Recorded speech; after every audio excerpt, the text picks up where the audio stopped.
Salam, hər vaxtınız xeyir. Sizi 90 Salamlar. Plusun növbəti buraxılışında salamlayırıq. Hər Hə, vaxtın xeyir Rəşad, necəsən? şükür sən necəsən? Yaxşıyam, sağ olasın. Necə keçdi bu həftə, keçən həftə? Ötən buraxılışımızdan bu yana qədər Hə. bir neçə maraqlı oyunlar oldu. Necə keçdi soruşursansa, sonuncu bir təəssürat da var. O qədər xoş olmayan, bir tərəfdən bəzi müsbət cəhətləri də var idi nəzər yetirəndə oyuna. Azərbaycan millisinin Fransaya son oyunda məğlubiyyəti. Hə, düzdür. Bir neçə imkanı seçmə mərhələsində. Məğlubiyyət, amma hər məğlubiyyətdə də bir pozitiv nəsə var da. Yəqin ki, Fransaya qol vurmağımız məncə Özü də müsbət hesabı açmağımız. Hə, oyun əvvəlində. Oyun əvvəlindən ilk dəqiqə. Və bu da yəni necə deyirlər, uzaqdan bir zərbə, nəsə belə deyək, tutar ayran, tutmaz qatıq, nəsə belə bir şey, nəsə təsadüf bir şey olmadı. Yəni kombinasiya oynadılar. Fransa Gol da vurdular, özü yaxşı da gol oldular. Bunu bacarmaq lazımdır bunu. Yəni necə deyirlər, heç nədən gol olmadı. Yəni yaratdılar. Bu mənim xoşuma gəldi. Təbii ki, Azərbaycan Fransaya qarşı oynayanda belə qrupda ən güclü rəqibimiz sayılırdı və deməzdim, düzdür. Oyunda hamı Azərbaycanın azarkeşi idi, amma gözlənilən nəticə idi ki, məğlub ola bilərdik. Əlbəttə, yəni o çox güclü komanda. Heyət fərqi. Top üçlükdə olan komandadır dünya milliləri arasında. Məsələn, Fransa milli olaraq 2018-ci ildə dünya çempionu olub, plus hal-hazırda da dünya çempionu olmağa favoritlərdən biridir. Bəli. Yəni amma məsələdir ki, ötən oyunda da yenə qeyd elədiyimiz kimi, bax düzdür, 3-0-ı darmadağın hesab sayırlar. 3 keçdə darmadağın sayılır. Amma yenə də 3-1 düşünürəm ki, belə bir növ bilirsən necə oldu? Elə bir Azərbaycan millisi bir kəllə atdı da bir yəni, Fransa millisinə. Tək qapı olmadı hardasa. Sizin dişiniz üçün deyilik, o qədər də. Yəni siz bizim qapılarımıza yaxınlaşa bilməzsiniz. Yəni belə şey də olmadı. Orada bir amil də var idi ki, Fransa millisi ilk dəqiqələrdən tam əsas heyəti ilə çıxmamışdı oyuna. Mbappe oynamırdı bizə qarşı. Belə deyim də, lap əsas heyət olmadı. İkinci heyətində olsa da aydın məsələdir. Fransanın ikinci heyəti də çox yüksək səviyyəlidir. Yəni Azərbaycan millisinə qarşı ikinci heyətinə çıxsa yenə də güclüdür Fransa. Mbappe yoxdur, Mbappe olmasın, orada Mateta var idi misal üçün. Hamısı top 5 liqada oynayan oyunçulardır. Yəni necə olmalıdır? Fərqi nədir ki? Ya Mbappe olsaydı olacaqdı, 4-1 olacaqdı bəlkə də. Yəni olacaqdı 5-1. Düzdür, hesab daha böyük ola bilərdi. O da ola bilərdi, amma yenə də mən müsbət tərəfi nədə görürəm? Hardasa komanda oyun zamanı toparlana bilir, yəni çalışır ki, nəsə mübarizə aparsın, yəni belə deyək, həvəssiz oynamırlar da, yəni nəsə belə komandada ruhiyyə var, hiss olunur ki, yəni nəsə göstərmək istəyirlər. Yəni aydın məsələdir, səviyyə fərqi sözünü dedi, amma yenə də müsbət tərəfləri demək lazımdır, haqqında danışmaq lazımdır ki, yəni 3-1 bir gol vurmağımız, yəni hardasa bir balaca, necə deyirlər, tam da belə topsuz oynamamışıq da. Top arada bizə də düşürdü, yəni nəsə eləmək istəyirdik, aydın məsələli futbolçuların klası, bu amili də nəzərə almaq lazımdır. Bir də ölkədəki futbolun inkişafı, yəni Azərbaycanda futbolun inkişafı hansı mərhələlərlə gedir, necə gedir? Fransada futbolun inkişafı necə gedir? İkinci liqası, üçüncü liqası, həvəskar futbol. Ümumiyyətlə mən tərəfdarıyam ki, Azərbaycan millisində hər dəfə yeni oyunçular heyəti daxil olunsun. Yəni belə deyək, gənclərdən ibarət olan misal üçün 19-20 yaşlılardan da kimlərsə çıxsın, özünü göstərsin. Yəni eyni heyətlə oynamaq aydın məsələdir, yəni olar, amma əgər biz uzun müddətli inkişafdan danışırıqsa, gənclərə də şans verilməlidir. Burada indi bilmirəm Ayxan müəllim necə fikirləşir, bəlkə də gələcəkdə olacaq, amma yenə də az da olsa nəsə bir irəliləyiş olmalıdır da. Yox, mən əslində demirəm ki, o çox pis idi. Oynadılar, belə deyək, öz potensiallarını göstərdilər. Yəni biz buna bacarırıq. Hətta deyərdim ki, bir gol vurmaq özü də bir şeydir. Ayxan Abbasova da yəni insanların iradları var idi. O yəni Yeni posta keçəndə çox dəstəklədilər. Sonra bu məğlubiyyət və dalınca sosial mediada ən çox görürəm bu şeyləri, qınaqları. Əslində deməz mən bu danışığım yəqin ki, sosial mediaya ünvanlanmış ola bilər ki, biz qısa müddətdə milli məşqçisindən böyük nəticələr gözləyirik. Sadəcə nəzərə almalıyıq ki, o məşqçinin əlində olan oyunçular ölkədə başqa deyək ki, mənbələrdə də, klublarda, ölkənin akademiyalarında yetişən futbolçular, milli özü oyunçu yetişdirmir. Əlbəttə. Bunlar klub akademiyalarında yetişirlər və ölkədə ən yaxşı oynayan oyunçuları seçib onlardan bir heyət yığır milli məşqçisi. Milli məşqçisini qınamaq əlbəttə tələb eləmək doğrudur, tələb yaxşıdır. Amma qınamaq hər şeydə doğru deyil. Bundan öncəki verilişimizdə məsəl üçün Türk Futbol Federasiyası rəsmisi danışdığı kimi ölkədə artıq uşaq futbolundan başlayaraq bir neçə mərhələli inkişaf getməlidir. Sən uşaq futbolunda və ondan yuxarı liqalarda maksimum gənclərə icazə verməlisən, yaşlıları artıq sıxışdırmalısan, orada limitlər qoymalısan. Peşəkar futbol liqasında eybi yox, lap birinci liqada 30 yaşında da ola bilər oynasın. Aşağı liqalar olmalıdır, keyfiyyətli aşağı liqalar olmalıdır. Akademiyalara yetişdirilməlidir və orada da gənclərə üstünlük verilməlidir ki, gəlib milliyə kimi keyfiyyətli oyunçular çıxsınlar.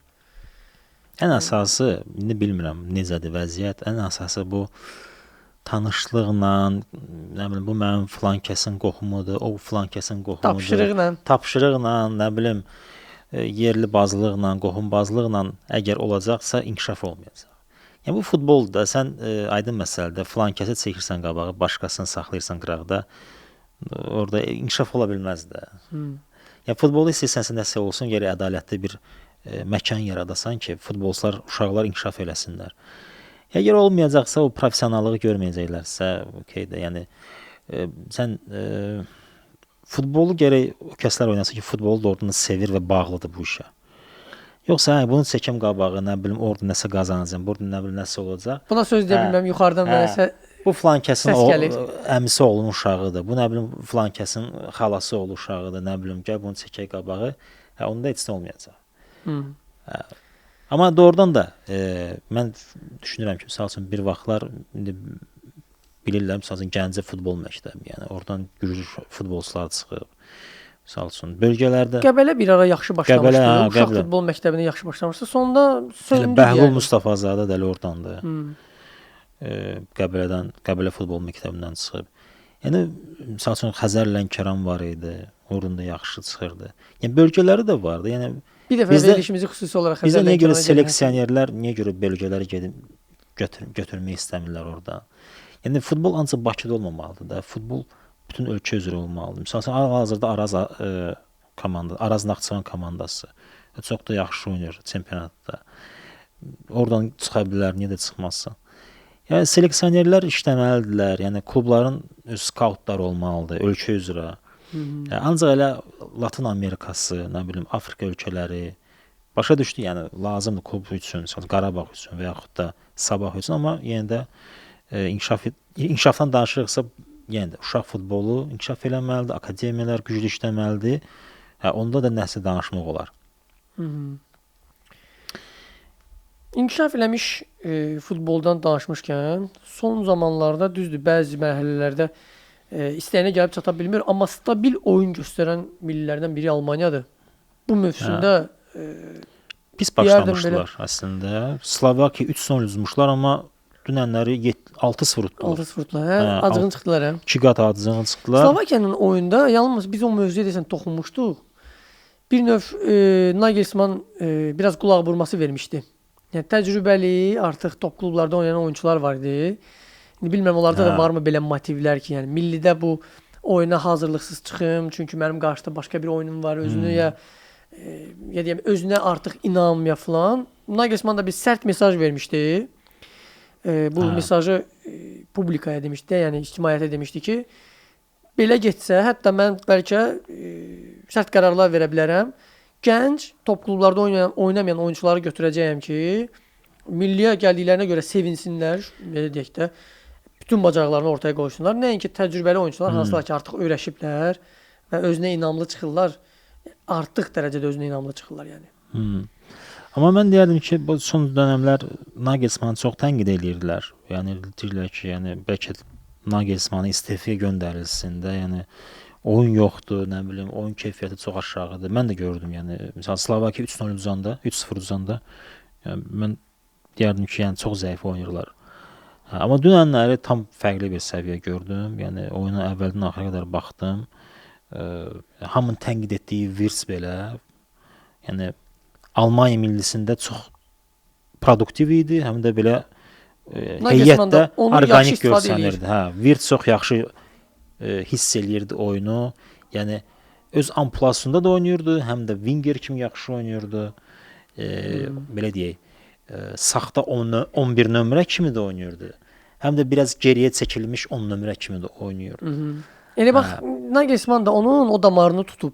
Hə. Yəni Nagelsmann ondan ona görə düzgün istifadə edir ki, lazım gələndə onu cinaha çəkir və cinahdan daha sonra mərkəzə doğru sürüşdürür. Və ya da ki, cinaha çəkib cinahda özlərinə oyunçular çəkəndən sonra diaqonal paslar verir. Və ümumən olaraq Almaniya millisi çox belə deyim, harmoniyalı bir oyun göstərirdi. Belə çox orqanik görsənirdi bu heyətdə o hamı.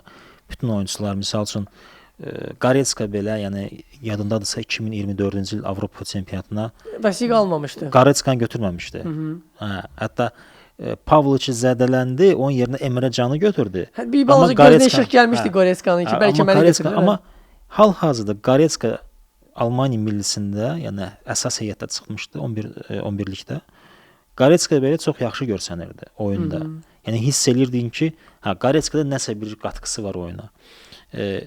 Yenə də Kimmich, Pavlovic biraz qabaqda, Goretzka, yəni Kimmich əslində sağ cinah müdafiəçisi kimi oynayırdı, amma oyun zamanı biz yenə də Kimmichi yarım müdafiəçisi kimi görürdük. Biraz necə deyirlər, top Almaniya millisində olanda sanki Sané winger kimi yox, sağ cinah müdafiəçisi kimi olurdu bəzən.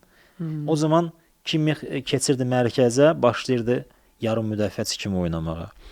Yəni bunun da üstünlüyü var. Çünki hücumda komandanın əlində çoxlu variantları var. Necə oynaya bilərik? Məsəl üçün Gnabry saxta 9 nömrə kimi də oynayırdı, 11 nömrə kimi də oynayırdı.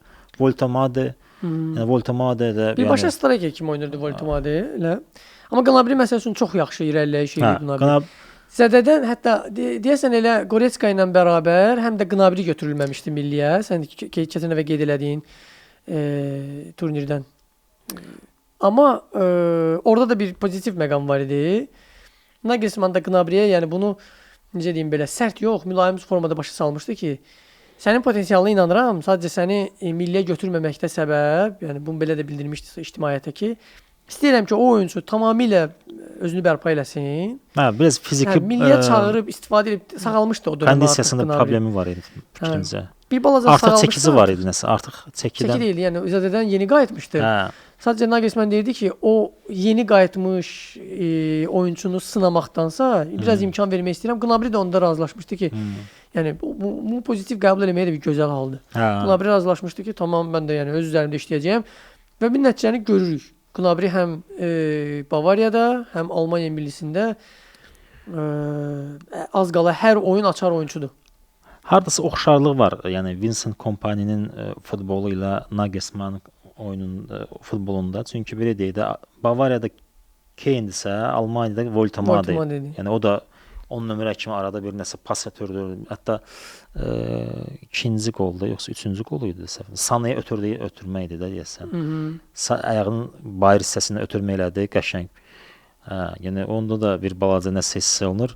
Stuttgartda onun ləqəbi Volta Messi'dir də, bilirsən də. Yəni biraz Messi'lik elədi. Boyundan iraq. Yəni Gnabry pis oyuncu deyil. Yəni biz ondan deyirik ki, bu nə iş görür, amma çox iş görür. Yəni Gnabry'nin işi görsənmir. O daha çox çalışır ki, öz futbolçularına, belə komanda yoldaşlarına boş məkan yaratsın.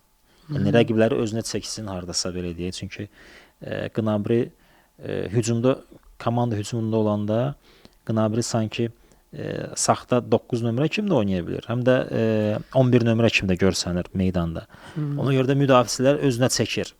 Belə olan halda cinahlar çox güclü ola bilər. Yəni cinahlar boş qala bilər. Bundan da komanda istifadə edə bilər. Yəni bunu nəzərə almaq lazımdır. Hələ unutmayaq ki, dünya çempionatına Musiala da gedəcək, Kai Havertz da gedəcək və deyərdim ki, bu komanda əgər bu harmoniyanı saxlasa oyunda və bu pozitiv məqamları, bu harmoniyanı dünya çempionatına daşısa, mən deyərdim ki, dünya çempionu olmağa ən belə real namizədlərdən biridir. Hə. Yəni çox da yaxşı oynayır, çox harmoniyalı, məntiqli, yəni komanda bilir nə istəyir. Meydanda nə etmək lazım bilir. Bu harmoniyada bir dənə xaos yoxdur oyunda. Bu harmoniyada bir dənə, yəni super olmayan, yəni əslində Almaniya super milli kimi görsən, bir dənə super olmayan Baumandır. Hansı ki, yəni necə deyim, digər millilərin, top millilərin qapıçılarına baxsaq, oynayır, əladır. Almaniyanın müdafiəsinə və Almaniyanın hücumuna, qurduğu oyununa görə Bauman yaxşıdır. Amma bəlkə də biraz müdafiəsində boşluğu olsaydı Almaniyanın, məncə Bauman aydın məsələdir. Yəni Ter Stegen, Neuer'dən sonra Bauman bir balaca şey görsənir. Dəli ki, nə bilim, Porsche Panamera'dan sonra Toyota Camry kimi görsənir. Amma yenə də Bauman yəni dönərdə sevləri oldu. Bilmirəm indi Neuer aparacaq dünya çempionatına yoxsa aparmayacaq. Ter Stegen sağalacaq dünya çempionatına qədər, amma yenə də sağalsa belə oyun praktikası yoxdur. Bunu nəzərə almaq lazımdır. Bilmirəm, bəlkə də mən düşünürəm ki, Neuer'i aparar dünya çempionatına. Bəlkə də. Dünya çempionatına əgər yaxşı özünü hiss eləsə, Neuer doğrudan da o yaxşı formasını göstərsə, belə deyim, yaxşı qapıçılıq sənətini göstərsə, bəlkə də Nagelsmann deyər ki, o necə deyərlər, last dance da, yəni sonuncu dans. Yəni millidə bitirməlisən də, yəni. Halbuki yazığın arzusu Avropa çempionu olmaq idi. Bəlkə ikinci dəfə dünya çempionu ola bilər, o da ola bilər. Bəxtinə ikinci dəfə dünya çempionu yazıldı. Amma yenə də Neuer'in də 86-cı ildə də səhv eləmirəmsə, 86-da. Gələn 40 ildir də, 40 yaşı olur.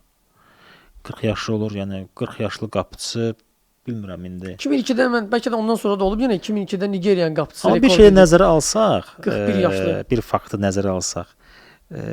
Cristiano Ronaldo 41 yaş, Modric 42 yaş.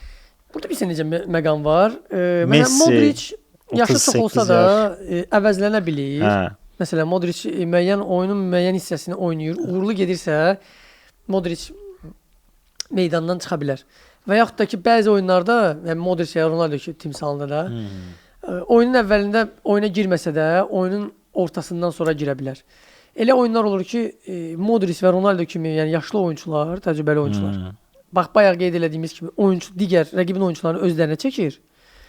Özü aktiv oynamasa belə. Amma qapıçı mövqeyi belə bağışlamaz mövqeyidir də. Qapıçı mövqeyi, yəni bu yaşında 90 dəqiqəni durmadan mücadilə göstərəcək. Ən yaxşı qapıçı triosu nə olardı dünya çempionatında? Bauman, Neuer, bir də ki Urbik. Gənc. Belə deyək də, o Almaniya millisinin keçmişi, indiki dövrü və gələcəyi. Yəni belə bir şey əla olardı. Urbik də əslində yaxşı qapıçıdır. Var, səhvləri var onun hələ də. Hə, amma onun üçün bir belə deyək, nə deyirlər ona, təcrübə olardı. Məsələn, Leonard Karl aparsalar, o da yaxşıdır. Tom Bischoff apara bilərlər. Karl, hə, bax, deyilənə görə şeydədir. Namizədlər arasındadır. Leonard Karl, yəni, okey, Leroy Sané var, yaxşı. Leroy Sané, Leonard Karl ikisi bir yerdə getsə pis olmaz. Yəni 17 yaşlı oyunçu, onun üçün təcrübə ola bilər. Görək, amma mən yenə də düşünürəm ki, Almaniyadır, Avropadan, Almaniya, İspaniya, İngiltərə, yəni Fransa bu komandalar yaxşıdır. Məsələn, İtaliya barəsində mən onu deyənmərəm. Yəni İtaliya o cür heyətlə demək olar ki, oyun yoxdur. Və bir şey də başa düşə bilmirəm, yəni İtaliya kimi ölkədə məşqçilərin belə deyək də, İtalyan məşqçilər bilsən də nə deməkdir də, yəni Arrigo Sacchi, Fabio Capello, Ancelotti, sonra kimi Lippi, nə bilmirəm, bir onda təcrübəli və mundial və ya da ki, beynəlxalq təcrübəli məşqçilər var. Gətirib qoyublar Gattuso-nu. Gattuso futbolçu kimi, yəni işi peşəsi cəmaatı vurub yıxmaq. Şapalar çatmırdı da bəlkə İtaliyada. Yox, elədirsə onda onu assistent kimi götürə bilərdilər, nə bilim. Axı Gattuso bilmirəm, yəni Gattuso məşqçi kimi nə uğur qazanır bax. Sən onu qoymusan İtaliya məşqçisi. Yəni oyun yoxdur demək olar. O cür heyətlə. Yəni heç olmasa nəsə göstərməlisən də. Yəni play-offa düşüblər. İndi bilmir play-offdan keçə biləcəklər yoxsa keçə bilməyəcəklər. Yəni 2018-ci ildə düşə bilmədilər. 2022-də düşənmədilər. Yəni bu illərdə düşənməsə biraz şey olar. İtaliya futbolu üçün çox biraz şey olar. Biabırçılıq olar. Yəni mən də düşünürəm. Amma İngiltərənin oyununda müsbət tərəflər var. Məsəl üçün Southgate-i çox tənqid edirdilər. Yəni mən özüm də yəni İngiltərənin oyununa baxanda dedim ki, oyda bunlar bu cür heyətlə niyə axı belə İngiltərə zəif həmişə oyun. belə olub da. Yəni İngiltərə həmişə bu cür heyətlə niyə belə zəif oyun göstərir sualına alıb da. Elə bilirsən, yəni Southgate-dən asılıdır. Düzdür. Uşaqlığımdan bu yana baxanda İngiltərənin elə heyətlər olub ki. Məsələn 2006-cıildəki heyət nə idi? Beckhamli. 2006-cı il heyət ən yaxşı heyət idi məncə. 2006-cı dünya çempionatı. Düzdür, orada da penaltilər seriyasında uduzdular Portuqaliyaya. Gerrard özü də demişdi də müsahibəsində ki, biz bir balaca sanki yad idik. Yəni dost kimi deyildik, bir ailə kimi deyildik. Sanki elə də məşqə çıxdıq, məşqdən sonra ayrıldıq, getdik. Yəni oyun zamanı da o istilik yox idi. Komanda daxili.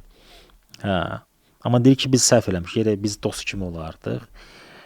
Onun da şeyini əsasını Alex Ferguson qoymuşdu. Alex Ferguson yəni düşmən kimi olmalısınız rəqib komandaya qarşı. Belə dost münasibət olmamalıdır. Deyirsən ki, klublarda bir-birlərinə qarşı bütün mövsümü düşmən kimi olmuş oyunçular. Arsenal, Liverpool, Manchester United, Alex Ferguson vaxtında o dəhşət idi. Amma indiki, yəni Southgate-in düzdür. Yəni Southgate finala qədər gətirib çıxartdı, amma yenə də oyundan baxanda hiss olunurdu ki, yəni bu aşağı səviyyəli oyundur da. Yəni o heyətə uyğun oyun göstərmir. Amma Tuchel'in oyununda yox. Yəni Tuchel'in oyununda müsbət tərəflər çoxdur və bunu da qeyd edeyim.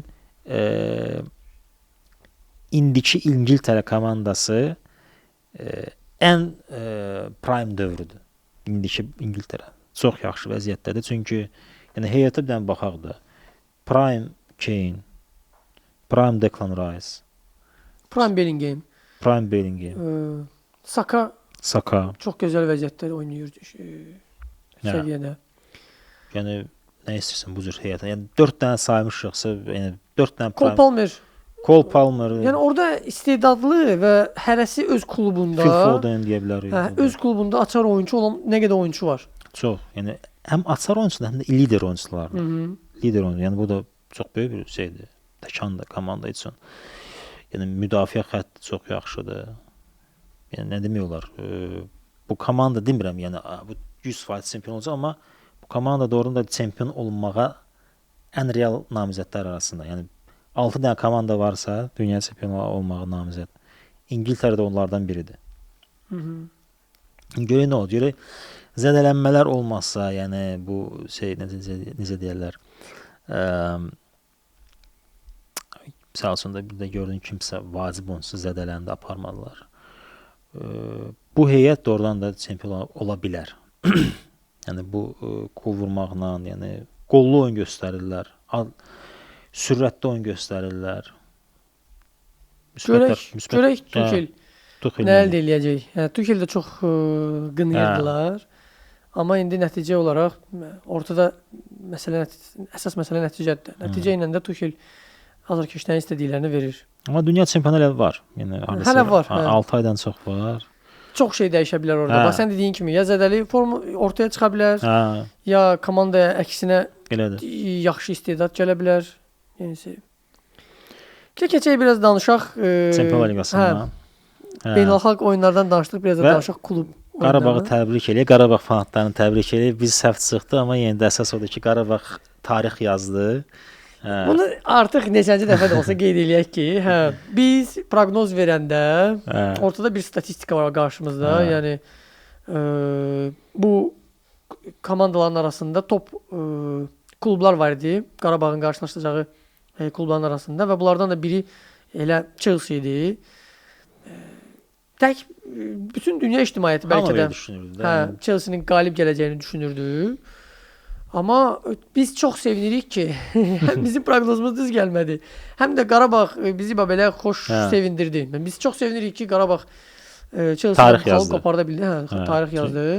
Tarixin nailiyyəti idi. Yəni məncə Hətta deyirəm Chelsea hesabı bərabərləşdirdi də. Yəni biz onlar heç eləməyə biz çalışdılar. Biz comeback durduq. elədik, Yəni, önə çıxdıq. Sonra Chelsea bərabərləşdirdi. Yəni bu çox yaxşı da bir mübarizə idi. Özü də çox yaxşı qeyd eləmək istəyərdim. Çox yaxşı oyun oynadı. Komanda bir çox üzrlər, amma Cəfər Quliyev oyunun ən sürətli oyunçusu seçilmişdi. Chelsea kimi komanda ilə oynayırsan, Avropanın top 5 liqasında oynayan komanda. Yəni bunlar hər dəfə bunlar həm digər top 5 komandalarla oynayırlar. Çünki daimi olaraq Çempion Liqasında oynayırlar. Həm də Premier Liqada oynayırlar. və bir şey də qeyd O qədər etməliyik sürətli ki, oynayırlar. Marko Sən onu- Yankovic faktoru. Yankovic Yankovic çox yaxşı oynamış. mən xoşuma gəldi. Yəni yəni sən baxırsan ki, mən bu adam doğrudan da fərq yaradırdı da. Və bir nüansı da unutmayaq, bunu yayda çox müzakirə eləyirdilər. Juninho məsələsi. Juninho gedəndən sonra onun yerini heç kimdən doldurmadılar. Bax indi o ortaya çıxır. Və burada bir balaca tənqid eləmək olar Qarabağın rəhbərliyini ki, Juninho'nun yerinə niyə görə kimsə gətirmədiniz? Tənqid edib nə gözləyirsən yəni ki? Yox, mən tənqid Elə edirəm. bir məqam olduğu kimi deyirsən ki, yəni burada bunu vurmadılar. Kimsə alınsaydı. Mən deyirəm ki, bəlkə də orada Juninho olsaydı, bəlkə də 3-2 Qarabağ uda bilərdi. Chelsea-ni. Hə, niyə də yox, hə? Niyə də yox? Əslində hə. Top yumrudu, yaxşı da qapı olardı. yekədi, hər şey ola bilər, yəni. Yox, Duran bir çox epizodlarda göstərirdi ki, az hardasa qala bir baxanda mən çaxnaşmaya məsələn- gətirirdi Chelsea-nin. Mən məsələn baxanda bir sənə fikir verdim ki, ayda burada bir dənə Juninho olardı, topu götürərdi, gedərdi də. Çünki da yoxdur da o, yoxdur. Ya bir dənə orada olsaydı, bir dənə doğrudan da 9 nömrə yaxşı. Düz Nəriman Axundzadə indi yaxşıdır, amma bir balaca nəsə kifayət deyildi elə bir şey. Yəni orada Juninho olmalı idi ki, bir dənə rivok eləsin, topu götürsün, getsin, qapıya vursun da. Nəsə də yox idi. Çünki bir neçə dəfə biz onları əks hücumda qapamışdıq. O yarana bilər. Yəni əslində yəni sənin imkanların varsa hücumda, bir dənə ötürməyə hər şey dəyişilə bilər. Biz belə baxırıq, nə bilim bu filan kəsdir. Oyunda hiss olunmur. O da bək qaçır, bu da bək qaçır. Ola bilər ki, momentdir. Topu götürdü, vurdu qapıya uzaqdan, qol oldu. O da ola bilər. Amma iş orasında ki, o Juninho faktoru olsaydı, bəlkə də başqa cür ola bilərdi. Nədirsə, olmadı. Amma yenə də pis deyil, yaxşıdır, nə demək olar. Qarabağın durumu, indiki durumu çox yaxşıdır və bir neçə qarşısındakı oyunlardan elə xallar qoparda bilər ki, yəni bəlkə mövsümün başlanğıcında biz çox ümid elirdik ki, play-offa düşsün. Bəlkə Qarabağ elə bu söz verir ki, oyunu vəd verir ki, bu ilki Çempionlar Liqası kampaniyası Qarabağ rəhbərliyi üçün də bir balaca necə deyirlər, bir zvanok olar. Yəni deyər ki, hətta onlar da bunu görərlər ki, aha, bizdə kimsə yox idi. Yayda onun yerini doldurmalıyıq. Yəni bu dəfə Juninho-suz oynadıq, amma gələn il Juninho-suz oynamayaq da, kimsə orada olsun. Bəlkə heç yerinə qələbə oldu. Bildin necə?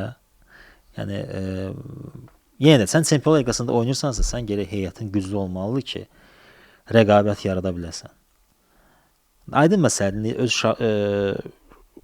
futbolçularımıza şans verə bilərik, amma biz də oradan da tarix yazmaq istəyiriksə, qələbə üçün oynayırıqsa, o səviyyəyə uyğun olmalıyıq. Yaxınlaşmalıyıq. Hələ ki mən Qarabağda görürəm ki, elə bir ismarıc verir. Yəni nə eləyiriksə hələ ki düz eləyirik. Okey, yəni mən bir söz demirəm. Yəni demirəm ki, yox, hər şey pis. Sadəcə deyirəm ki, bir dənə o faktor olsaydı, lap əla olardı. Məncə bu mövsümdən çox şey asılı olacaq. Bu mövsüm uğurlu çıxış eləsə, indi uğur dediyimiz Qarabağın ilk növbədə play-offa düşməkdir. Ondan sonra nə qədər bacarırsa irəliləməkdir. Elə Avropa play-offa düşmək üçün hardasa bir dənə də qələbə lazımdır və neçə xal var? İndi 4-dür. Qarabağ qalib gəldi Benfica-ya. Qarabağ qalib gəldi. 7 xal var. 7 xalı var. 7 xal, 14 xal lazımdır da. Yəni 2 qələbə, bir dənə heçəsə. Bəzən 11-12 xalla da keçmək olur, yəni 14 xalla. 23-cü, 24-cü yerlərə də düşmək olur 11-12 xalla. PSG-nin timsalında 12 xalla düşmüşdü də, 12 xalla. 12 xalla hardasa biraz belə də, yəni O çox müəmmalı olur. düşə də bilər, düşməyə düşməyə də bilərsən. bilməz. Yəni biraz şeydir, amma 14 xal 14 yaxşı xaldır. belə deyim də, Ajax utsa, Napoli ilə heç eləsə səfərdə bu eləyir 11 xal. Mən bilmirəm, bir dənə də oyun necəsə nəsə eləmək lazım. Liverpool üçün də gələn də. Anfielddə möcüzə, futbol necəsə yaratmaq lazımdır. Amma yenə də nəsə eləmək olar. Bəlkə də 11 xal, 12 xal aşağı yuxarı, yəni 12 xal əslində Qarabağ üçün belə deyim, möhtəşəm bir nəticədir. Amma yenə play-offa düşmək üçün arası 12 xaldan aşağı olmamalıdır məncə. Çünki orada 14 xal yığanlar da ola bilər. Nə bilim, görək də indi qarşılığında Napoli-nin oyun gəlir, o da maraqlıdır. Bəlkə də Napoli-ni uda bilərlər. Mən belə fikirləşirəm. Yəni əgər doğrudan da yəni Chelsea ilə oyunu Napoliyə daşıya bilsələr, o pozitiv məqamları Napolidə göstərə bilsələr, bəlkə də udmaq olar. Çünki Napoli o qədər də sürətli komanda deyil. Yəni Chelsea nisbətən aşağı sürətli komandadır. Yəni o da faktor kimi işə yaraya bilər, mən düşünürəm ki. İndi nədənsə mənə elə gəlir ki, belə biz Chelsea-dən daha çox gözləyirdik güclü şeyi, təpkini. Amma Napoli düşünürdük ki, bax Napolidən xal qopardıq, amma Chelsea məğlub olarıq. İndi mənə elə gəlir ki, Napoli çox təhlükəlidir. Aşağı sürətli olsa da, elə gəlir ki, Napoliyə qarşı oyun bizə çox çətin olacaq. Elə bu keçənki turun əsas 2 oyunlarına hansından başlayaq? Digər maraqlı bir oyun da olmuşdu. Liverpool Real Madrid. Liverpool Real Madrid. Mən istədim biraz bu oyundan danışım. Ən çox da Realdan. Yəni Real fanatları biraz yaxın otursunlar və çayını hazırlayın. Asif Bağırov demişkən bir fincan çay və ya da qəhvə götürüb yaxın oturun. Biraz çox danışmaq istəyirəm Realdan. Çünki son zamanlar Xabi Alonsonu çox tənqid edirlər. Və mən deyərdim ki, biraz əsassız tənqid edirlər. Ən çox da Real fanatları ki, bu nə oyundur, nə bilim belə elə. Qardaş, sən Xabi Alonsonu gətirmisən, amma sənin heyətin Carlo Ancelotti heyətidir. Yəni Xabi Alonso oyunu yaratması üçün gərək öz heyətini qurmalıdır. Öz istədiyi oyunçuları gətirməlidir heyətə. Yəni Vinicius'u çıxardı, Vinicius orada az qala yıxılsın, ağlaşma qursun ki, mənə niyə görə çıxardırsan? Yəni bunu salır, o narazıdır. Onu çıxardı, bu narazıdır. Belə olan halda əlbəttə ki, Xabi Alonso doğrudan da nəsə yaratmaq istəyirsə, nəsə qurmaq istəyirsə, öz heyətini yaratmalıdır. Bu həmişə belə olub, həmişə də belə olacaq. Güclü məşqçi öz heyətini qurmalıdır. Pep Guardiola gəldi Manchester City-yə, öz heyətini qurdu. Klopp gəldi Liverpoola, öz heyətini qurdu. Arteta Arsenal gəldi, öz heyətini qurdu. Barcelona'da elə götürək, Flick'in özü də yavaş-yavaş öz heyətini qurur. Yəni bu həmişə belə olub. Yəni Milanın özündə də Ancelotti Milana gələndə öz heyətini yaratmışdı. Ya da ki Bavariyanı götürək. Bavariyanın heyəti bir qədər uzun müddətli qurulurdu, amma yenə də Pep Guardiola 3 il olanda o heyəti qurdu. Qurdu, sonra getdi. Yəni bu belə işləyir. Yəni başqa cür işləmir. Yəni elə deyil ki, hə, filan kəs gətirək qoyaq bura, davay, get hər şeyi ud. Elə deyil. Yəni indi onun da əlində olan o heyətlə, yəni maksimum mən bunu göstərə bilərəm. Bu heyətlə mən bunu göstərə bilərəm. Başqa məndən nə tələb edə bilərsiniz? Hə, filan kəs getməlidir, o gəlməlidir, o ayrı söhbətdir.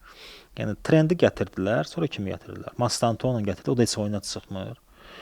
Hə, indi bacardığı qədər nəsə yaratmaq istəyir, o topa kontrol. Gələnlərdən bir dənə Mbappe'dir. Çünki Xabi Alonso Pep Guardiola'nın ardıcılıdır. Düzdür, Xabi Alonso çox dahi məşqçilərlə işləyib. Yəni Xabi Alonsonun atası da məşqçi olub. Yəni Benitezlə işləyib, Pellegrini ilə işləyib, sonra Ancelotti ilə işləyib, Pep Guardiola ilə işləyib, Vicente Del Bosque ilə işləyib. Yəni dahi məşqçilərlə işləyib hamısı ilə. Və hətta deyərdim ki, 2015-ci ildə Xabi Alonsonun Bavariyanın keçidinin əsası da nə idi? Mən belə düşünürəm ki, Pep Guardiola ilə işləmək istəyirdi o. İstəyirdi ondan götürsün o məşqçiliyi. O bilirdi ki, mən məşqçi olacağam.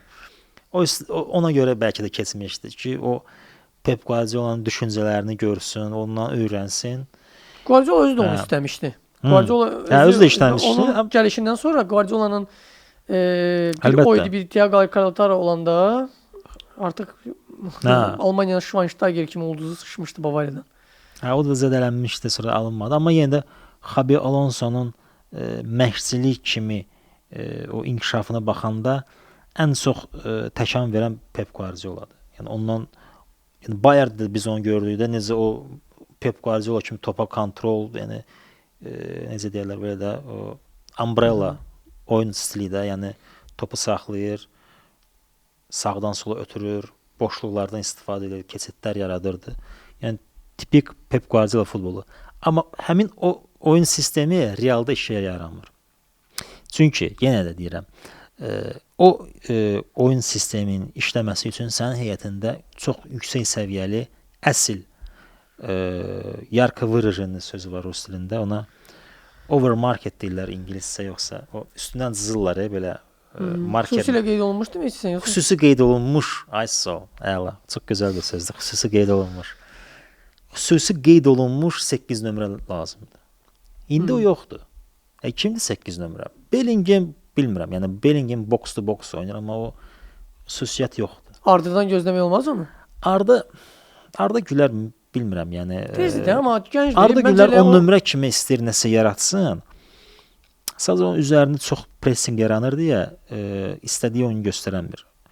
Məsələn, Liverpool'la oyunda biz nə gördük? Yəni oyun inkişaf edir, top düşür Arda Gülərə, oyunun tempi düşür. Çünki Liverpool üzərində baskı var idi, yüksək baskı var idi. Yəni məcbur olur dala ötürsün. Yəni korpusu ilə bağlayır, topu ötürür sağa ya sola. Yəni açılışlar eləyə bilmirdi. Yəni bir toxunuşa ötürmələr eləsin, məsələn, təkbətək epizodu yaratsın. Hələ ki orada bir balaca problemlər var Arda Gülərin. Yəni biz Arda Gülərin hələ ki o Messi stilində oyun gözləyə bilmərik. Yəni Modric kimi biraz belə necə deyirlər, vızırıvını oynar, partlayış kimi, yəni açılışlar eləsin sağ cinaha ya sol cinaha. Bir balaca sanki gecikmə ilə oynayır, ləngir sanki ötürmələrdə. Və bu oyun sistemində Xabi Alonso'nun konsepsiyası hələ ki işləmir. Yəni yaratmaq istəyir, amma hələ ki alınmır. Yəni güclü 8 nömrə olmalıdır. Belə deyim, yaxşı başdan oynayan 9 nömrə olmalıdır. Və deyərdim ki, məsəl üçün mən çox bəyənirəm Sandro Tonali'ni. Yəni hətta deyərdim ki, Bruno Fernandes. Məsəl üçün Bruno Fernandes'i əgər yayda Real ala bilsə çox yaxşı olar Real üçün. Hə. Komandanın desən bir mərkəz olardı, hə? Core dillərdə, ingiliscə core, bizim dildə nüvə. Özəyi də sütunu və ya da ki. ISO. Yəni orta xəttdə bir özəy yaranmalıdır. Məsələn, necə ki Liverpoolda var, yəni biz görürük də, McAllister, Szoboszlai, bir də ki Gravenberch. O özəy yoxdur məsələn. Düz deyə Valverde də bilmirəm, əsas 8 nömrə deyə bilərik ona. Məncə o biraz dala qabağa işləyən bir futbolçudur. Tchouaméni'dir, nə bilim, yəni o da daha çox dağıdıcı formatda işləyir meydanda. Mastantuo'ya şans vermir, bilmirəm niyə görə. Məncə bu yay bir neçə oyuncularla vidalaşacaq deyirsən Real Madrid. Vidalaşacaq 100%. Ən çox da birinci məncə Vinicius'dan. Çünki çox problemli futbolçudur. Yəni məşqçi komandanın biraz sərtdir. Komandanın cavan olmasına baxmayaraq Alonso'nun xarakteri belə komandanın ən vacib şəxs. ISO. Komandada əsas şəxsiyyət məşqçi olmalıdır. Bu Alex Ferguson deyib, komandanın əgər ulduzu, bir nömrəli ulduzu məşqçi yox, futbolçudursa o komanda inkişaf eləməz. Gələ birinci yerdə məşqçi olmalıdır. Sonra artıq futbolçular gəlməlidir. Belə olanda nəsə ola bilər. Sanırım biz deyirik Pep Guardiola'nın Manchester City'si. Biz demirik. Guardiola özü bir dəfə hansı oyundan sonra bilmirəm, müsahibədə ondan sonra olmuşdu. O da jurnalistə gedəmişdi, yo deyir. Burada boss mənəm deyir. Aysa. Jürgen Klopp'un Liverpool'u. Salah'ın Liverpool'u demirik də biz. Klopp'un Liverpool'u deyirik. Görək yayda Real Madrid hansı tədbirləri görəcək. Alonso öz ideologiyasının, öz ideyasının ətrafında öz istədiyi komandasını qura biləcək və kimləri satıb kimləri əlavə eləyəcək. Görək. Qeyd eləsə çox oyunçu var Realda. Mən belə deyim, yəni bir nəfər deyil. Mən birinin adını çəkdim. Bəlkə də orada, nə bilim, 4-5 nəfər ola bilər. Nə deyirlər ona? Deyir ki, сокращение ehtiyac var, hə? Hə, ixtisara düşməlidir. İxtisara düşməlidir. Daha bir maraqlı oyun oldu.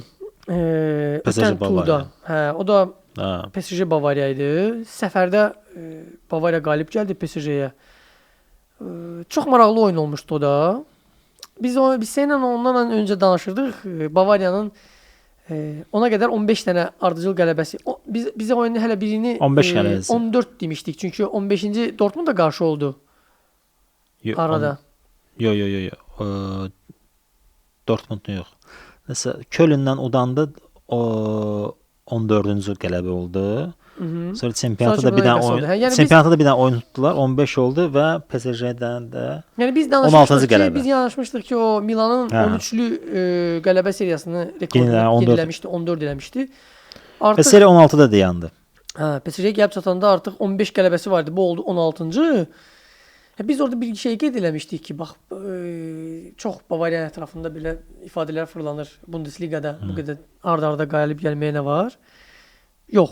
Bunun qələbələri artıq arasında o 16-lı ardıcıl qələbənin siyahısında PSG var idi, Chelsea var idi, Dortmund var idi.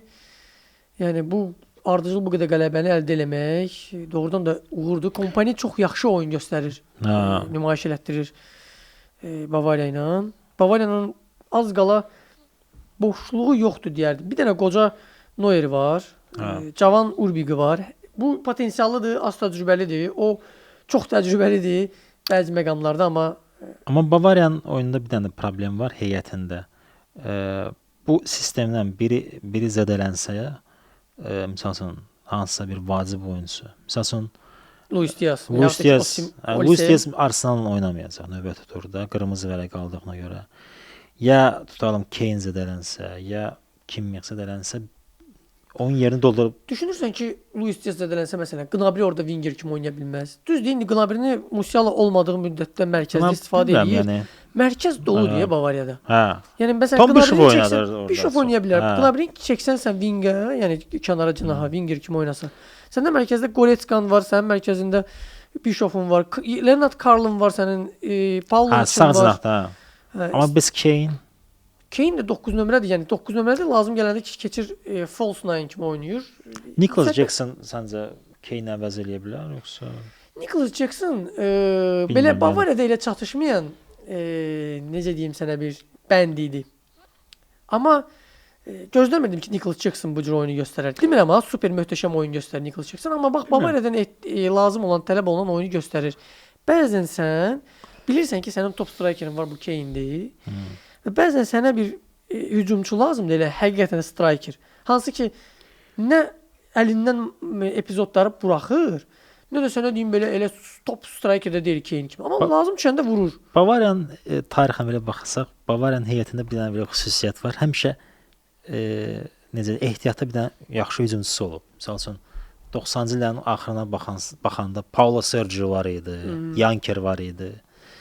Sonra Olic var idi, yadındadırsa 2010-cu illərdə Ivica Olic, o da gol vuran idi. Sonra gəldi. Çempion olduqları illərdə yadıma gəlir. Mario Gomez. Hətta lazım olanda Müller oynayırdı hücumda. Pizarro var idi. Pizarro, Claudio Pizarro, o da yəni əvəzləyici kimsə olurdu bir. İndi Kane-ə baxırsan, okey, yəni bilmirəm, Nicholas Jackson o cürdür. Məncə bax elə odur. Yəni belə bir ifadə var. Nə odur? Yəni Nicholas Jackson bu dəqiqə tələb edə bilmir ki, məni əsas heyətə qoy. Çünki sən heyətə düşmək üçün sən elə Kane üstələməlisən. Üstələ də bilmirsən. Ayso. Və ikinci heyətdən çıxıb oyun göstərən oyunçu kimi də çox həyalı oyunçudur. Mən düşünürdüm ki, hətta çox təəssüf ki, bunlar tələsdilər və yollarını ayırdılar. Choupo-Moting. Maxim Choupo-Moting var idi. Çox hirslənirdim ki, tələsdilər Choupo-Motinglə heyətdən yollarını ayırdılar. Halbuki bax indiki oyunda olmasın Jackson, olmasın o, olsun bu da. Patrick Schick'i gətirə bilərdilər. Schick elə Bundesliga öyrəşmiş, həm də yəni məncə məsəl üçün Schick Jacksona baxanda bir baş üstündür. Nicholas Jackson sanki biraz başqa formatdadır. Yəni biz işləsin, mübarizə aparsın, belə cərimə meydançasında məsəl üçün mübarizə aparsın, topsuz. Belə biraz bu tipdə hücumçudur. Yəni Kane kimi belə ağıllı oyun göstərmir. Sanki belə topu alsın, yəni ötürmə eləsin, ya boş zonaya atsın, topu gözləsin. Bu tipdə oyunçudur. Maraqlıdır ki, bəzən kompaniya bunların bir-birini əvəz elətdirmir. Kompaniya bəzən ikisini də birdən buraxır oyunda. Və növbəti oyunda Arsenal'la oynayacaq Bavariya.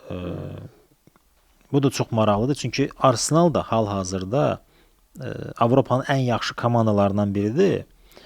Və deyərdim ki, Arsenal üçün də bir balaca belə deyək, sınaqdır, imtahandır ki, qarşısına güclü komanda çıxır. Həm Bavariya üçün, həm Arsenal üçün yaxşı sınaqdır.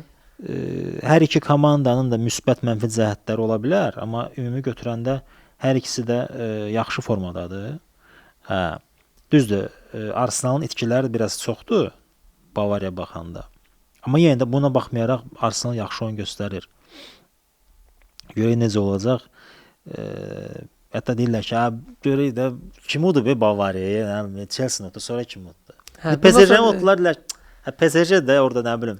PSG qarşı oyunda biz indi biraz onun üstündən keçdik. PSG qarşı oyunda Bavariya elə güclü oynayırdı ki, yəni belə tərəfləmək kimi çıxmasın. Birinci hissə möhtəşəm. Birinci hissə möhtəşəm oynadılar və ikinci hissə möhtəşəm oynamamasının səbəbi ilə birinci hissənin sonunda lazımsız qırmızı vərəqə alması idi. Bəlkə də o vərəqəni almasaydı, o templə də davam eləyəcəkdi Bavariya. Və onluqda qalmış oyun komanda kimi ikinci hissənin müdafiə olmağı da bacardı. 10 dəqiqəsini, 15 dəqiqəsini sərt oynadılar. Daha sonra artıq müdafiə olmağa başladılar. Yəni o da ağıllı qərar idi. Sən tam hiss olunurdu ki, PSG də vabanka yedi. Öz meydanda uduzmaq niyyətində deyildi. Güclü deyirlər, təzyiq göstərir. Yəni çox güclü oyun göstərdi ikinci hissədə. Oyuna belə Bavariya müdafiə olmağı bacardı. Orada bir epizodda oldu. Biz bayaqlarını danışdıq Qarabağın oyunundan. Çox oxşar bir epizod oldu. Luis Diaz'ın toxunuşu, yəni sürüşmə fəndi eləməsi hakimiyə qarşı. Hansı ki Luis Diaz ayağını yığmamışdı. Düzdür. Kobud şəkildə girmişdi, amma ayaqları aralı vəziyyətdə idi də, yığmamışdı. Hakiminin ayağı qaldı Luis Diaz'ın ayağının altında və zədə aldı. Buna görə Luis Diaz birbaşa qırmızı aldı. Amma Qarabağla oyunda yəni bu həm də qeyd eləmək olar ki, Qarabağın üstünlüyü kimi Chelsea Qarabağla bacarmırdı ki, yəni belə sərt oynamağa məcbur idi. Cucurella belə sərt girdi və Kadi Borges'i zədələdi oyunda. Amma fərqli qərarlar oldu ki, Cucurella heç sarı kart verildi o şeyə görə, açıq oyuna görə. Səhv eləmirəmsə verilməli idi. Mən də yadımdan çıxmışdı, fikrimdən çıxdı. Amma yəni eyni epizod. Çünki birinci sarı verdi Luis Diaz'a. Sonra gördük ki, orada nə bilim gəldilər, bu yerdə uzanıb ağlayır. Məncə orada hakim o təsir edir. Çünki Toni Kroos dedi ki, o əslində sarı vərəqədir. Çünki burada düzdür, zədələndi, amma sən görürsən ki, bu ciddi zədələnib, getdin tez qırmızı vərəqə verdin. Ciddi zədə olmasaydı sən ona qırmızı verməyəcəydin. Luis Diaz da az aşın duzu deyil. Yəni hadisə baş verən kimi gedib bir yaxlaşasan hakimiyə, bir üzr istəyəsən bir komanda. Yorda bir şey oldu məndə. Nəsə belə gəldi şeylədi. Hətta story da paylaşdı ondan sonra ki, biz üzr istəyir, nəsə belə. Yox, məsələn orada topa oynamaq istəyirdi. Çünki əks hücum yaranırdı. O məcbur idi. Getsin ki, saxlamalı idi hücumu. Lazımsız giriş idi o da. Artıq qarşılayan da var idi. Ehtiyat şey oldu. Yəni biraz necə deyirlər, bəxtsizlik də deyə bilərik Luis Diaz üçün. Bəlkə də lazım deyil. Mən o momentdə dedim ki, bu neynir? Bu neynir? Niyə görə belə? Neysə, lazımdır sənə. Qoy getsin də. Amma dinamikada o hiss olunmur. Dinamikada o hissi ki, saxlasın. Okey, indi keçək proqnozlarımıza. Belə danışırıq, artıq yavaş-yavaş proqnoz verməyə başlayırıq. Gəl elə proqnoz verək. Çalışaq, qısa verək proqnozlarımızı danışaq. Başlayaq elə Napoli-Qarabağ. Napoli-Qarabağ oyunu. Bunu demək istəyərdim. Napoli Chelsea nisbətən aşağı sürətli komandadır. Və mən düşünürəm ki, bəlkə də sürpriz ola bilər, bəlkə də heç oldu. 1-1 ola bilər, ya 0-0, nəsə az gol düşünürəm. Mən bilirəm ki, hər dəfə buna görə qınaq olmağa Qarabağ udacaq, hə? Mən buna görə yox. Mən buna görə izləyicilərin qınağını 3-0 Qarabağ udacaq. Hə, indi görüm nə deyirsiniz. Qınağını öz üzərimə götürməyə hazıram. Aha. Tək ki, mən deyənin əksi olsun. Mən deyirəm Qarabağ udacaq, Qarabağ xal qoparda bilmir. Deyirəm ki, Qarabağ xal qopardacaq, məğlub olur. Deyirdim ki, Chelsea məğlub olacaq. Əksinə xal qopartdı Chelsea kimi komandadan. Desən Yaxşı. o ənənəyə Qulağı davam götürürəm eləyir. öz üzərimə. Hə. Ənənəni davam eləyir. Tək siz mənə tənqid Napoli edin. 3-0 udacaq, 3-0 udacaq. Hə, mən düşünürəm ki, Napoli Qarabağa qalib gələcək. Öz meydanında bax, öz meydanında bu imkanı əldən verməz. Təbii ki, bu tərəfdaşlıq deyil, bu azarkeşlik mövqeyi deyil. Bu sadəcə bir statistik proqnozdur. Hə, düşünürəm ki, çox çətin olacaq Napoliyə qarşı və hətta düşünürəm ki, Napoliyə qarşı Chelsea-dən daha çətin olacaq. Hətta sən bir özün düşünürsən ki, Napoliyə qədər öz meydanında yaxşı oynayır Napoli. Hə, öz meydanında çox yaxşı oynayır və Napoliyə qədər artıq Qarabağ üzə çıxartdı kim olduğunu. Yəni hamıya diş göstərdi Qarabağ. Napolidə mən inanmıram ki, yəni arxayın çıxa oyuna, mən maksimum ehtiyatlı və maksimum gücünü qoyacaq ortaya. Tək olsun ki, xal qopardaq, qalib gələk. Amma proqnozum Napoliyə 2 top fərqi ilə uduzmaqdır. Mən düşünürəm 1-1 olacaq nəsə. 0-0 ya da 1-1. Tamam. Keçək Arsenal Bavariya. Bu da maraqlıdır. Luis Diaz'ın olmamasını nəzərə alsaq, mən əslində Bavariyadan qələbə gözləmirəm. Nəsə düşünürəm ki, 1-1 olar. Ya 1-1 olar. Ya 2-2 ya 3-3 nəsə belə qollu gözləyirəm bəlkə də. Olsun 2-2. Nəsə belə heç gözləyirəm. Mən İnanmıram, yəni bu qədər şey olsun. Yəni Arsenal bəlkə də indi toparlanar, yəni. Bax biraz bayaq Gnabri'dən danışdıq. Hə. Gnabry bax Luis Diaz-ı mənə elə gəlir ki, əvəz eləyə bilər, tamamilə əvəz eləyə bilər. Öz mövqeyidir, darıxıb o mövqeyi üçün də. Köhnə komandasına qarşı necə oynayacaq bilmirəm. Amma bir Londonda Gnabry'nin də bir parlaması var da, yadıma gəlir Tottenhamə qarşı oyununda. Hə, o da var. Onda mən proqnozumu dəyişirəm. Yəni London Bavariya üçün düşərli şəhərdir. Yəni Wembley-də yadındasa 2013-cü ildə çempion olmuşdu. İstənilən halda London qırmızı Chelsea-nin istənilən halda qırmızı və ağ rəngdədir də. Yəni Bavariya rəngi. Arsenal da qırmızı və ağ rəngdə. İstənilən halda London ya qırmızı və ağdır. Arsenal udub, Chelsea udub, Tottenham udub, Çempion Liqasını udub. Yəni uğurlu şəhərdir. O zaman mən deyim 1-2 Bavariyanın xeyrinə. Mənə elə gəlir ki, proqnozu dəyişdi. Proqnozu dəyişdi. Mənə elə gəlir ki, bu oyunda Bavariya elə bizim dediyimiz o tam potensialını ortaya qoyacaq. Kompaninin rotasiya eləmə qabiliyyəti ortaya çıxacaq. Bax, lazım gəlsə Luis Diaz'ın yerinə Gnabry'ni qoymaq, mərkəzdə də doludur. Mərkəzdə istedadlar doludur Bavariyada. Əslində ideyaları çoxdur. Çox qollu oyun gözləyirəm. Çox qollu oyun gözləyirəm. Düşünürəm ki, amma Bavariya 2 top fərqli qalib gələr. Bax, mənə elə gəlir ki, ya 1-3, 1-4, 2-4, bax belə hesab. 1-0 gözləmirəm, 1-1 də gözləmirəm. Heçəcə ümumiyyətlə gözləmirəm. Mənə elə gəlir ki, Bavariya qalib gələr. Mən də elə düşünürəm. 1-2 Bavariyanın xeyrinə keçək. Chelsea-Barcelona. Chelsea, bu da maraqlı. Chelsea-Barcelona. Hər iki komandanın problemləri var. Yəni və bu da onlar üçün tarixi bir mübarizədir. Chelsea ilə Barcelona həm neçə illərdir oynayırlar bir-birləri ilə. Bilirsiz ki, Barcelona biraz zəif oynayır Chelsea meydanında. Mən həmişə fikir vermişəm. Mən nəsə düşünürəm ki, Chelsea qələbə qazanacaq. Nəsə belə 2-1 ya. Necədir Lewandowski'nin vəziyyəti? Lewandowski qayıdıb. Deyilənə görə Rafinha da qayıda bilər. Rafinha qayıda bilər. Lewandowski hat-trick eləmişdi sonuncu oyununda, Celta ilə oyunda. Lewandowski qayıdıb, Rafinha sual altındadır. Görək nə olur. Mən Chelsea-nin qələbə qazanmasını düşünürəm. Əslində Chelsea o qədər də son vaxtlar yaxşı oynamır, amma bəlkə də Chelsea qələbə qazanar. Hə, yəni nəzər yetirsək, Çempionlar Liqasının tablosunda birinci 10-luğa nəzər yetirsək, hamı ora can atır, birinci 8-liyə daha doğrusu. Mənə elə gəlir ki, Chelsea üçün Barcelona'ya baxanda daha vacibdir bu oyun. Hər ikisi üçün vacibdir əlbəttə ki, amma məncə xal qoparmağa çalışma niyyətinə görə, Chelsea daha istəkli olacaq. Mən də düşünürəm, minimal hesabdan düşünürəm Chelsea Barcelona'ya qalib gələr. Mən də elə fikirləşirəm. 2-1 ya 1-0 nəsə belə bir şey. Atletico Inter. Atletico Inter. Bu da maraqlıdır. Məsələn, Inter son vaxtlar yaxşı oynayır. Bəlkə də Inter udar səfərdə. 1-0 minimal hesabla. Inter səfərdə qalib gələr. Mən düşünürəm qollu heç ola bilər bu oyunda. 2-2, 3-3 ola bilər. Qollu? Çünki, hə, öz meydanında çox açıq oynayır Atletico. Açıq deyəndə, yəni onsuz da tez-tez müdafiə sistemi qurur, amma öz meydanında səfərdə bəlkə çox müdafiə otursa, öz meydanında hücum və əks hücum daim gedir. Mənə elə gəlir ki 2-2, 3-3 heç olar qollu heç. Görək, mən deyirəm 1-0 Inter udar və PSG Tottenham. Bu da PSG də öz meydanda yaxşıdır, amma unutmayaq ki, bəs kadr problemi var PSG-nin. Amma Tottenham-da da çoxdur. Tottenham-da problemlər çoxdur. Mənə gəlir ki, istənilən halda PSG elə öz meydanında sonuncu ağrılı bəlkə də qələbə qazanır. Qələbə qazanır. 2-0 ya 3-1 hesabı ilə.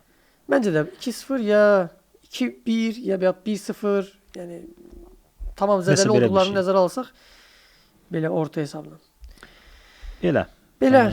Bu gün danışmaq istədiyimiz, toxunmaq istədiyimiz mövzulara toxunduq. Düşünürəm ki, hamı üçün maraqlı olar. Yəni Qarabağda müzakirə elədik və Qarabağa da uğurlar arzulayırıq. Napolidə bizim dediyimiz proqnozlar, Rəşadın dediyi heç proqnozu və ondan yuxarı. Ən yaxşı nəticələr arzulayırıq Qarabağa. Bu dəfə uğurlar olsun. Çalışacağıq ki, daha optimist olaq. Nə demək olar? Həmişə olduğu kimi futbola baxın. İzləyin. Bizə əgər hər hansı bir əlavə rəyiniz, fikirləriniz varsa, çəkinmədən yazın. Maraqlı şərhlərinizi biz bölüşürük. Gözünüzdə gördüyünüz kimi qeyd eləyin. Bizi izləyin, paylaşın. Futbolu bizimlə izləyin. Çünki futbol bizimlə daha maraqlıdır. Sağ olun. Gələn görüşlərə dək. Sağ olun.